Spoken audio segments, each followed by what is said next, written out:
Et si nos téléphones, nos ordinateurs, bref, tous ces écrans qu'on regarde des heures par jour étaient en train de nous transformer, mais genre physiquement? C'est une idée un peu folle, mais c'est la question qu'on va creuser ensemble aujourd'hui. Allez, c'est parti. Cette image, on l'a probablement tous vue passer sur Internet. Elle est assez choquante, on va pas se mentir. Un peu grotesque même. Et elle nous pose une question qui dérange. Est-ce que c'est vraiment ça l'avenir? Est-ce que c'est à ça qu'on est destiné à ressembler? Alors cette personne, ou plutôt cette créature, elle a un nom. C'est Mindy. C'est un modèle 3D qui a fait le tour du web en prétendant nous montrer à quoi l'être humain pourrait ressembler en l'an 3000. Alors on va regarder en détail ses caractéristiques parce qu'elles sont, disons, assez spéciales. Bon, premier truc qui frappe, évidemment, c'est ce dos complètement voûté. L'idée, c'est que ce serait une adaptation logique, en quelque sorte, à force de passer nos journées penchées sur nos téléphones, sur nos ordis, fini la posture bien droite, fière, apparemment l'avenir c'est d'être courbé en permanence. Et bien sûr, qui dit dos voûté, dit aussi un coût adapté. C'est ce qu'on appelle le coût technologique, ou le technique en anglais. Le concept, le cou deviendrait beaucoup plus épais, plus costaud, pour pouvoir supporter le poids de notre tête qui penche vers l'avant des heures et des heures par jour.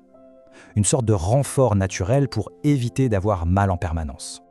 Passons aux mains maintenant. Regardez bien, elles sont comme figées, en forme de griffe. On appelle ça la griffe textuelle. C'est censé venir du fait de tenir son smartphone constamment. Et ça ne s'arrête pas là. Les coudes aussi seraient bloqués à 90 degrés. La position classique quand on tient son téléphone devant soi, en fait. Alors là, on pousse le concept encore plus loin. Accrochez-vous bien, Mindy aurait développé une deuxième paupière. Oui, une paupière interne, un peu comme certains animaux, qui servirait de filtre naturel contre la lumière bleue de nos écrans. Un bouclier intégré, en gros. Incroyable, non? Et ce n'est pas fini. Son crâne serait aussi plus épais, apparemment pour nous protéger des ondes. Mais le plus troublant, ce n'est pas à l'extérieur, c'est à l'intérieur. Le cerveau de Mindy est plus petit. La théorie derrière ça est assez glaçante. À force de tout laisser faire par nos appareils, par l'IA, notre propre cerveau n'aurait plus besoin de travailler autant, et donc, il rétrécirait. Bon, faisons une pause une seconde. Un dos voûté, des mains en griffe, un cerveau plus petit, le tableau est quand même super angoissant. Mais la vraie question c'est, est-ce que tout ça est un minimum sérieux? Est-ce que ça repose sur quelque chose de scientifique? C'est le moment de vérifier. Parce qu'on s'en doute un peu, la science a son mot à dire là-dessus. Et sa vision du rythme de l'évolution est très, très différente. Surtout quand on parle d'une période aussi courte que 1000 ans. Cette citation résume parfaitement la situation. Elle est de Donald Johansen, et ce n'est pas n'importe qui. C'est l'anthropologue qui a découvert le fameux squelette de Lucie. Et ce qu'il dit est très clair. Pour l'évolution, 1000 ans, c'est l'équivalent d'un battement de cils. C'est beaucoup, beaucoup trop court pour voir apparaître des changements physiques aussi énormes. On a donc deux scénarios qui s'opposent complètement.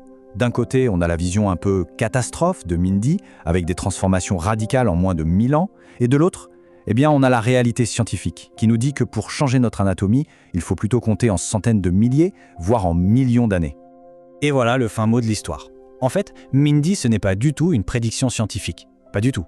Ça a été créé de toutes pièces par une entreprise de télécom pour faire le buzz. C'était une sorte de campagne de pub, un avertissement très très exagéré pour nous faire réfléchir à notre utilisation des technologies.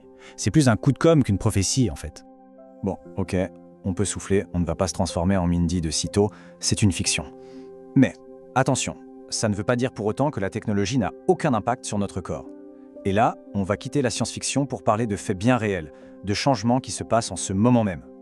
Et on commence avec un chiffre assez parlant, 13%. C'est la proportion de jeunes entre 18 et 34 ans qui ont un pouce jusqu'à 15% plus gros que l'autre.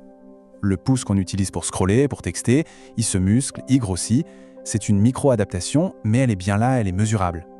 Et ce n'est pas que le pouce, il y a d'autres petits signes. Par exemple, ce petit creux sur l'auriculaire, le doigt qui sert à caler le téléphone. Certaines personnes l'ont. Et puis il y a un truc un peu plus bizarre, les vibrations fantômes. Vous savez quand on a l'impression que notre téléphone a vibré dans notre poche, alors qu'en fait, non. C'est notre cerveau qui est devenu tellement habitué qu'il invente la sensation. Ça montre que l'adaptation, elle est aussi neurologique. Voilà, le pouce qui grossit, les vibrations fantômes, tout ça ce sont des changements qu'on subit, des conséquences accidentelles de nos habitudes. Mais ça ouvre une question assez vertigineuse. Et si au lieu de subir, on décidait de choisir?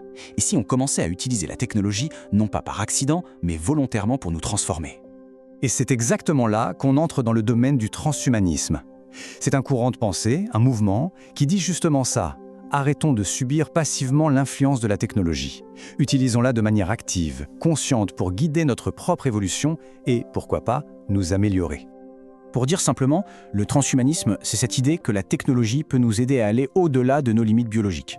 On ne parle plus juste de réparer ce qui est cassé, mais d'améliorer ce qui fonctionne déjà. Vivre plus longtemps, être plus intelligent, plus fort. L'idée n'est plus de s'adapter, mais de s'augmenter. Donc, pour résumer, on a vraiment deux voies qui se dessinent.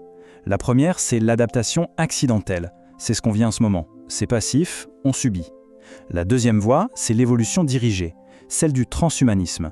Là, c'est actif, c'est un choix. C'est prendre les commandes de notre propre biologie grâce à la technologie. Et on va se quitter sur cette question, qui est peut-être l'une des plus importantes de notre époque. Pendant toute notre histoire, nos outils nous ont changés, mais sans qu'on le voie vraiment. Aujourd'hui, pour la première fois, on a le pouvoir de retourner la situation. La question n'est plus comment nos outils nous façonnent, mais plutôt comment allons-nous utiliser nos outils pour nous façonner nous-mêmes. La réponse qu'on y apportera pourrait bien définir ce que signifie être humain demain.